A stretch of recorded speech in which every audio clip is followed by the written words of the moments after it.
I grew up in Battle Creek, Michigan, so a little Midwest town. I didn't know people lived this way. I didn't know people spent $100,000 on cars, traveled, or had homes, and my whole nervous system, I had this next level unlock of expansion of what your life can look like in that way.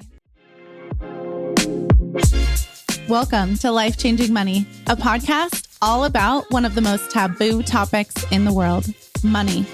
I'm your host, Barbara Strehans, and we're going behind the scenes on business owners' journeys to money, success, and wealth. Let's get started.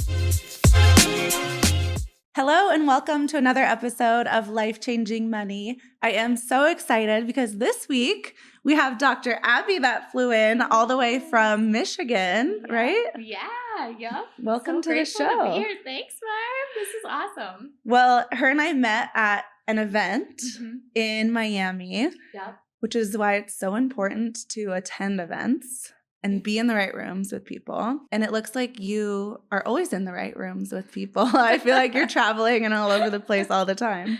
Very much so. The same as you. I feel like that's one of the biggest expanders that I've had the last year is like 20-30% is maybe like what you learn or your strategy.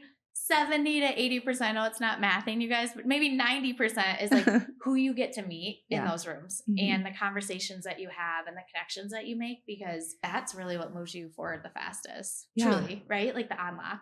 And that's why people say like your network is your net worth. Whenever I connect like how I've met someone, it's always just like, okay, I first went to this event and then I met this person, then that person introduced me to this person. And then it's just like so crazy. Like if you just didn't do one thing, and the butterfly effect of it. That's what I was going to say. It's like that theory of just saying yes. Like saying yes to what normal people would be like, that's crazy. Yeah. Like even just coming on this podcast, I was like, sure.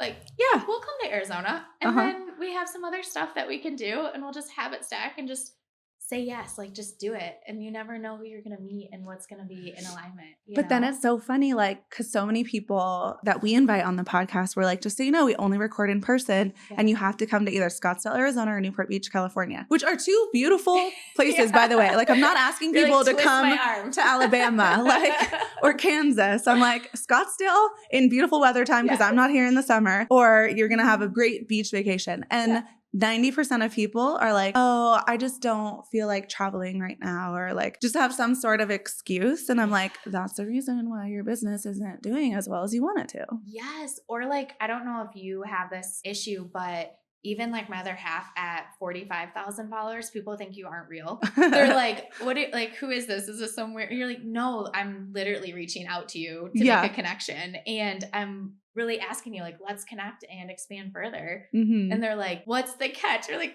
okay. There is no, Myron Golden always says that too, like he's like, oh, what's the catch with it? It's like, no, this is just actually learning and growing and saying yes to opportunity. And it's just mind blowing how many people miss the opportunities or don't take it. Totally. And then not only did you say yes, you're like, okay, what a great opportunity to then I'm going to fly a friend out with me. We're going to plan a business trip. First of all, the trip here is a business trip, but then you're planning something really cool. Yeah. So I didn't even say what you do yet, which you do so many things, but you're a chiropractor by trade. And something I love is for you to write off your life. And so you're like, I want to go to Greece. So I'm going to host a chiropractic conference or CE event. And now my trip to Greece is a write-off. 100%. I think that's why I'm so resonate with you as a spirit animal. I'm just like every single thing. I heard this thing maybe 5 or 6 years ago, and it was like, make it business or business-like activity. Everything that you want to do. And it just was like a light bulb moment for me. Yeah. And everything in my life that I did from then on, from homes to travel to vertically integrated, I'm like, how can I make that a business or a business-like activity? So I want to take my mom to Greece. And it's one of those things where like, do the things, right? Yeah. Like last weekend I was in San Diego for a mastermind, and this guy, he's doing like 500 million right now. And I'm like, okay, what's your one piece of advice? He's like, so many people make a bucket list and they wait to do their bucket list. He's like, till they retire. Yeah. He's like, write it out and start doing it. So I texted my mom. I'm like, we're doing Greece this year. She's like, okay. And then I'm like thinking, I'm like, I want to manifest, like, I want this to be free. I want this to be like paid for. Like, I don't want to pay for this. I want to take my mom and like, okay, how do we make this business activity? And Yeah. You And can so see not it to only be is it a possible. write-off, but then you're like creating an event out of it. So then hopefully it's paid for, Mhm. essentially. Yeah, and technically, like, it's a time to connect with really cool people and also pitch or tell them other things that you do as well. Yeah. So we were kind of speaking before this started on coaching and getting masterminds and getting circles of people and helping expand a bigger impact. We are chiropractors by trade, but I always say I'm actually an entrepreneur that happens to be a chiropractor. And being able to be feeling called or pulled into this next season that is not only just impacting the patients or the people I can touch, but impacting the people that get to touch all of those patients and making them healthier fiscally, financially, like whatever that looks like in business so that they can show up in their best version of themselves because it's so interconnected. Speaking of Greece, though, have you heard that it's like, I don't know, Oh, maybe gosh. maybe like a volcano is going to erupt before then. Have you heard all about earthquakes? No. You're like, okay, we have to check on a few things before we go. I hope you're not having it in Santorini, but there's been like 2,000 Yeah. earthquakes in the last couple Oh weeks. my God. So everyone's evacuated. But Well, let's pray that it's all to be good. continued. Because I love Greece and I think it's so beautiful. Have you been? No. Oh my God. Yeah. Mykonos is amazing. That's where we're going. Is it? Okay, Yeah. it's so fun. Yeah. I'll give you all the Okay, recommendations. cool. Like their club scene is so crazy. And I'm not like someone that like clubs, but it's fun. You're like, And then all of a sudden the sunrise is happening and you're like, what? How was I up all night? It's like Vegas, but outside. So tell me how your like chiropractic journey started. Yeah, absolutely. So I was always into understanding how the body functioned and healed versus covering up symptoms or being in a reactive, more sick care approach to things. So I always resonated innately with that, but never grew up. My mom was a teacher, really good health insurance. So that's what you did.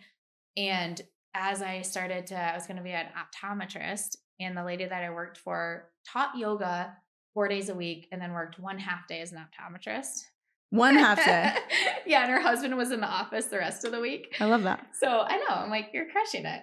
And she started to just like expand me in Ayurvedic medicine, yoga, health and wellness. And it took me down this avenue of where could I still be a doctor, still have the ability to take care of someone from a baby or at any age, but is more in alignment with like whole body and health and healing. And it brought me to chiropractic. So yeah, that's my story of getting there. And then did you start your own practice right out of school? Yeah, so I worked out in California for 2.5 years for somebody. We were out in Palo Alto. Okay. So really helpful because I grew up in Battle Creek, Michigan, so a little Midwest town, and Palo Alto was Tesla, seemed a little better. Facebook, Google. You're like pulling up. I'm in my little Subaru pulling up next to like Did you go to Lambo Palmer or there? Rolls. No, I actually went to Palmer and Davenport. Okay. And then moved out there really close to like Life West and Palmer. I was a competitive CrossFitter and our gym was right next to the Palmer in San Jose. Oh my god. So a lot of the students went to the gym I was at. Small world. Mhm. Oh, that's so cool. You have so many connections with chiropractors. Yeah, I do. Yeah. I actually used to want to be a chiropractor. I know. See, and now you can help and serve and move the profession forward in a whole nother way. Yeah, it's Right? cool. Mm-hmm. That's so cool. So yeah, I practiced out there and that was expansive. I'm like, I didn't know people lived this way. I didn't know people spent $100,000 on cars or Yeah. like traveled or had homes, and my whole nervous system. Obviously, like that's what chiropractic, we express life, but I had this next level unlock of expansion of what your life can look like in that way. So it was really, really cool. And then I had 2 little girls and it was time to get back home with family and my community and start my practice back in Michigan. So Now, from what I'm seeing on social, you're like real estate investor. Do you have a coffee shop? Did I see that? I do. Okay, my dream is to open a coffee shop. If Okay. you didn't know, I just haven't done it yet. Oh my gosh. I have like the whole business plan. I know exactly what I want it to look like. Like my thing is everywhere I travel, like I have to find like the cutest little like coffee boutique with like a community, and I love the branding of it and like all the yummy seasonal drinks. And Dude, it's so a vibe. I need all your advice Yeah. on opening a coffee shop. Yeah. There's this reel on Instagram that I see, and it's like my husband makes really good money so So that I can fund my coffee shop. Yes, like that's all I have to say about the coffee shop. Okay, but I will say, okay, being in the accounting Thank tax God world, I have real estate. Okay? yes, and I have worked with a shit ton of coffee shops that make no money. I need to know your hacks on this. But the coffee shops that I've seen, like I have one client, the first year they opened made $2 million.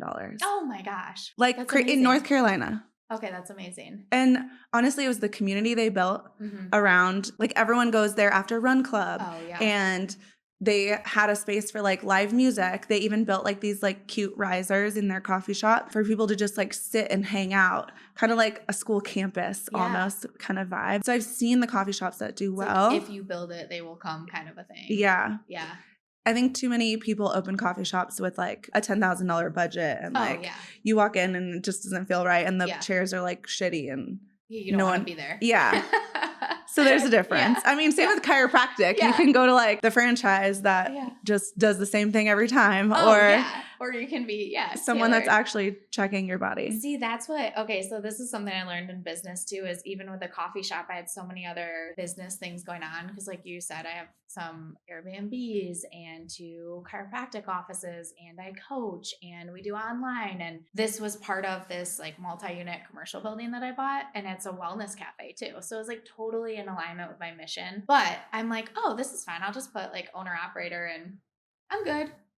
So far, not true. Like you have to like actually run businesses. So that's been one of the things that I feel like God's like, okay, nope, like you're going to get back in this, but I'm actually genuinely excited. Like you can tell, like the same way you're speaking of, oh, I want to make it aesthetic and a vibe. And I'm like on just like, I love design. Like if I could do anything, I'd do all the apparel for all my, everyone's like, oh, go to Abby for swag. I'm like, oh, let's make more swag.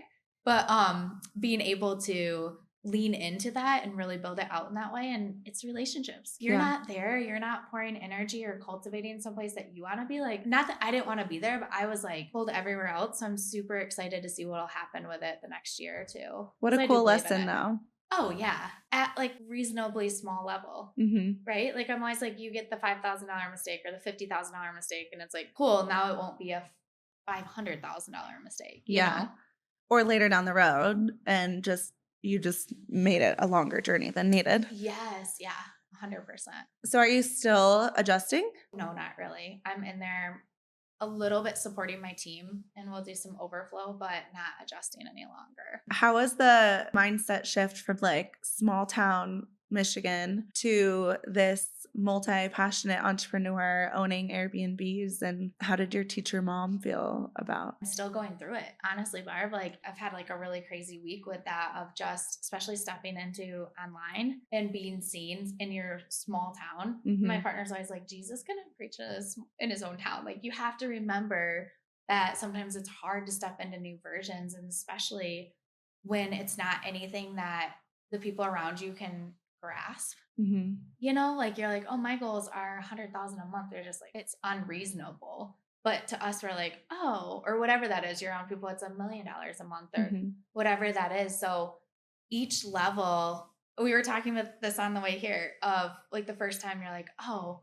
I bought a $500 purse just seems crazy, or $3,000. And, now we're around people that they have $30,000 to $40,000 purses. And I'm like, but that just as crazy as that feels right now, telling my nervous system, like that'll be normal at some point. Right. So the biggest thing for me with mindset is being super intentional about who I let in between my ears and who I'm around, and being able to be okay not being understood.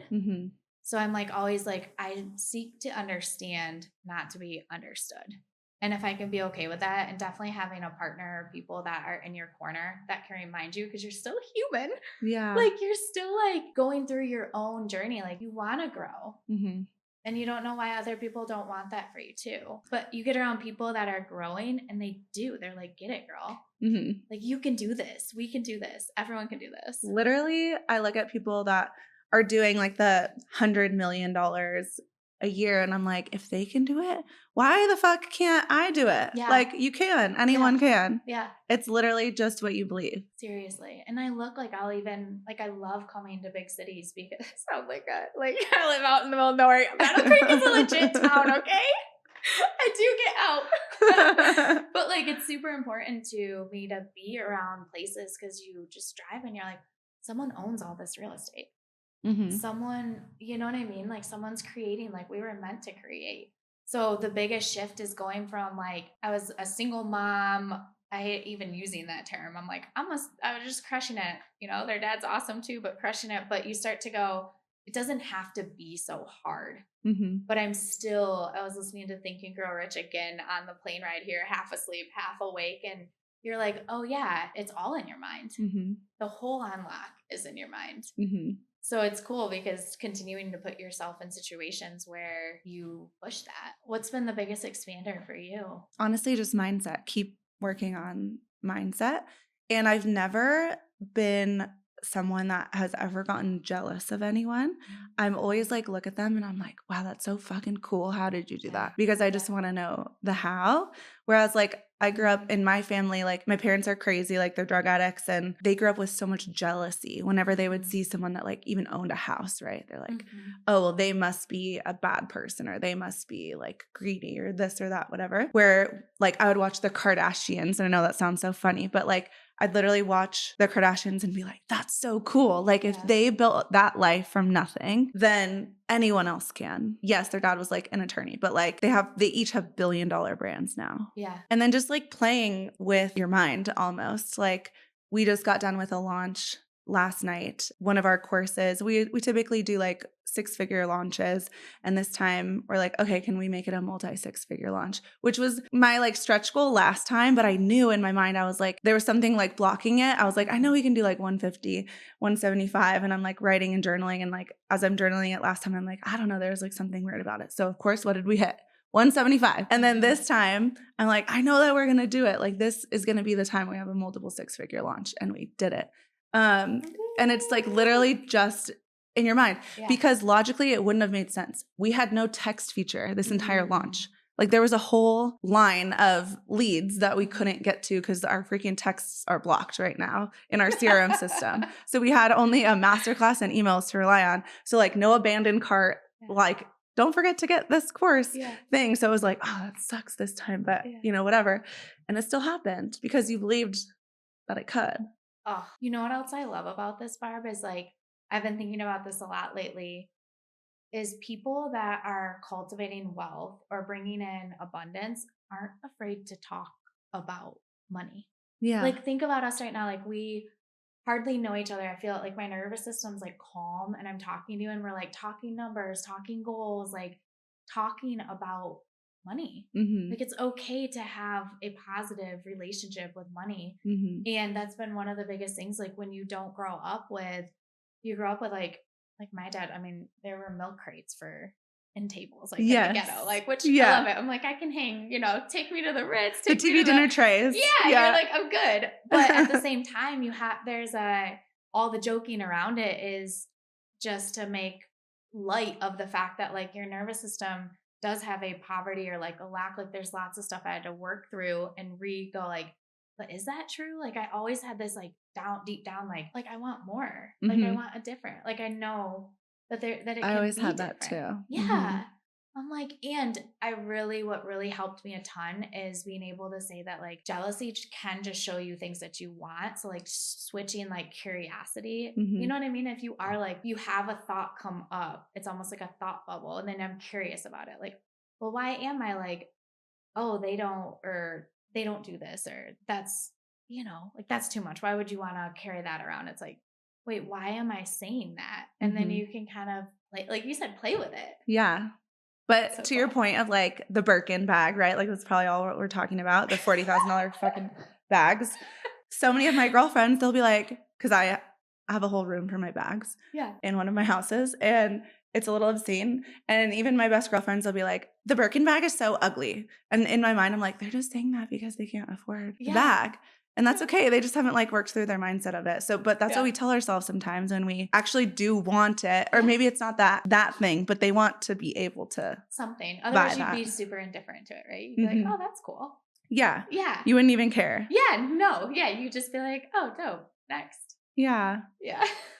So many of our listeners are afraid to invest in real estate. And I think it's the most powerful way to build wealth. Safest too. It's probably like the lowest, like to me, long-term wealth. A lot of people would think it's like super risky, right? Yeah. Again, it's like mindset because they hear the horror stories of like squatters or like someone wrecking it or a flood happening or like, just like shit happens all the time in our rental properties. Like it just happens. So what mindset shifts did you have to make going from single mom in smallish town to real estate investor? My first house, well, it was a lot of grit and grind when I didn't know. I just at least like took action, right? Like I bought a house, my first house from my cousin for $50,000 and on weekends and nights flipped it. A $50,000 house? Yeah, flipped it myself. Yeah. Welcome to Bell Creek. If you want to go in on some properties, let me know. All right. And then I business trip. Yeah. I worked myself up from that of just like, okay, bought the next house. And everyone's like, do not make that into a rental. Like you will, all the horror stories. And I'm like, I don't care if it burns to the ground. I'm not going to die wondering. I want to do an Airbnb. Like I just have to. And it can be someone else's story. It doesn't have to be your story. Exactly. So, I was just so like, whatever. And anyway, bought the next single family and was driving past this house right by my friend Jen's, and she was a huge expander to me. And I'm like, that's my house. But just this little voice. There's this little voice that I don't think we listen to. I'm getting stronger, your intuition, right? And I'm like, you're insane. That house is $500,000, like $500,000. I'm like, that's my house. Me and the girls just in the same room. That's my house, right? And I'm like, I'm going to go up and tell those people when you're ready to sell it, that's my house. Lo and behold, it goes up for sale. I don't even know how I'm going to get the mortgage, like all this stuff, go through this whole process from it being 3% down to like 20, like all this stuff, like impossible, never stop. I get this tattoo on my thigh at the time. It says burn the ships. And I'm like, I'm just doing it. Like I'm sick of it. I'm doing it. Like we're just going for it. I don't know how, but we're going to make it happen. And I think that's kind of how to think and grow rich. It's like, you're not thinking about whether it won't work. You are almost obsessive on how you're going to make it work. But still, you guys inside, you still are going to have like these like waves of uncertainty and self-doubt. And it's beyond how I like to think about it. It's beyond where my nervous system is right now. And that's okay. Because just like lifting, we have to push it through to get to the next level, right? Yeah. So I bought that house and I still grind like with it. Like I rent it out in the summer. I stay in there 51, at least 51, usually a little bit more percentage. And I rent it out high-end rental for a high-end wedding venue. And it's all like my team can flip it. And we have it down to like a day now. And it's flipped into this high-end and it pays for the whole property for the year and then some. That's amazing. Yeah. So then all my cash flow can go to the next project, right? Yeah. And you just keep, for me, I just keep all these LLCs and holding company. They just give me little pots of money. And I'm like, okay, what project to do next? What is next?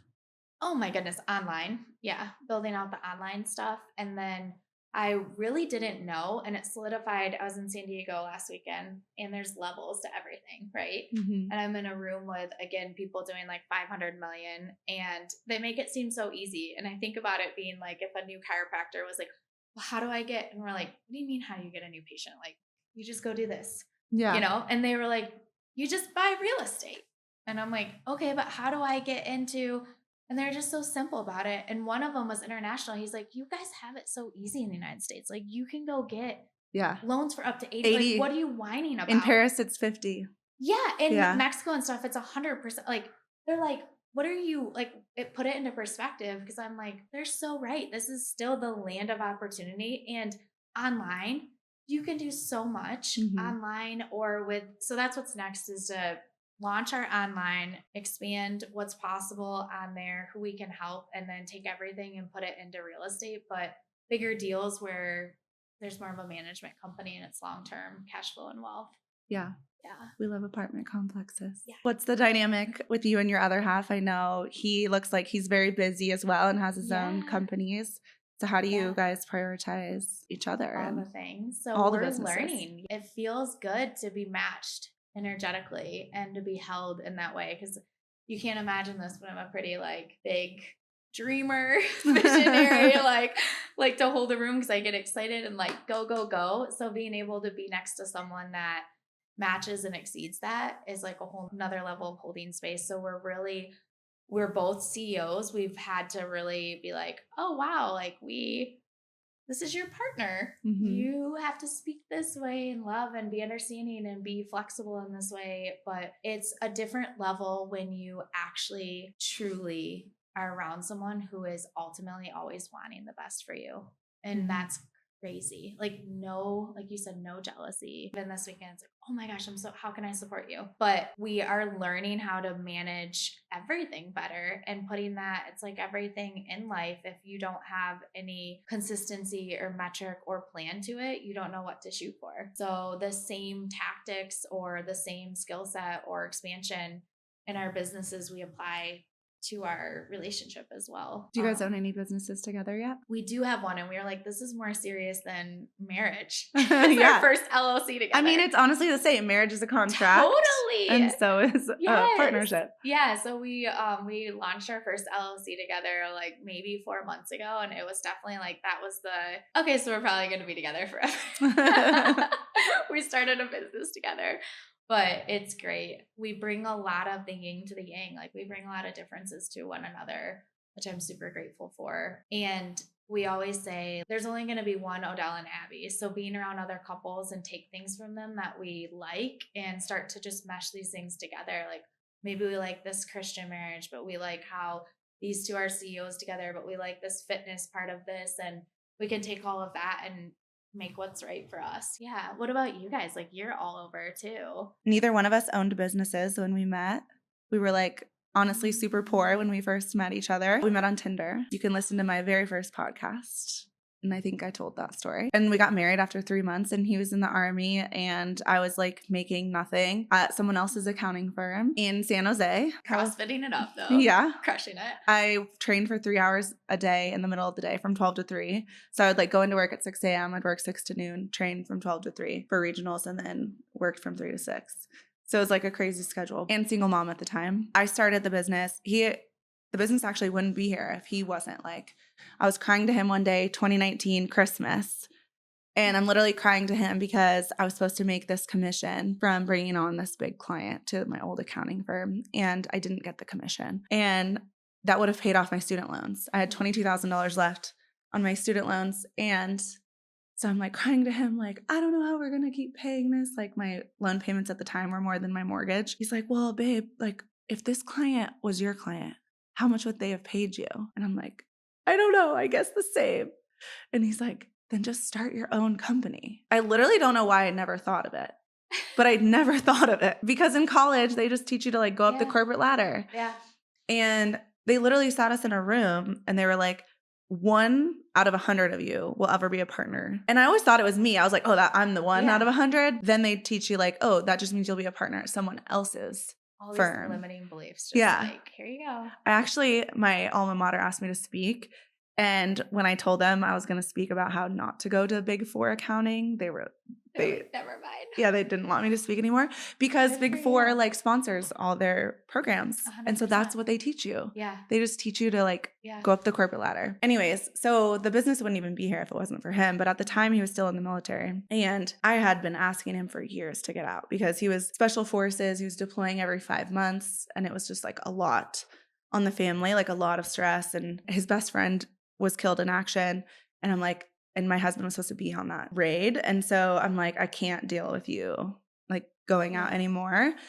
And it took him a couple of years, but he did finally get out after 14 years. And so now he's in the business, and like, thank God that I was with someone that expanded with me. I think a lot of times in relationships, when someone starts a business or they become successful, the other person kind of gets left behind, whether it's because that person just didn't want to grow or maybe the other person didn't want to deal with it or whatever. But my husband was always like, what are you doing? Like, I want to do that with you. Like being in the rooms together, like we were saying, like is so important. So yeah, now we run the businesses together. He runs all of our real estate, and it works. It's not easy having to work with your partner all the time. And then, it's switching to I'm a wife now, not a CEO. Yeah. 100%. It's like so hard. Yeah. Because I want to be like, you were supposed to do this. Yeah. And you didn't do that. But it works and I wouldn't change it for anything.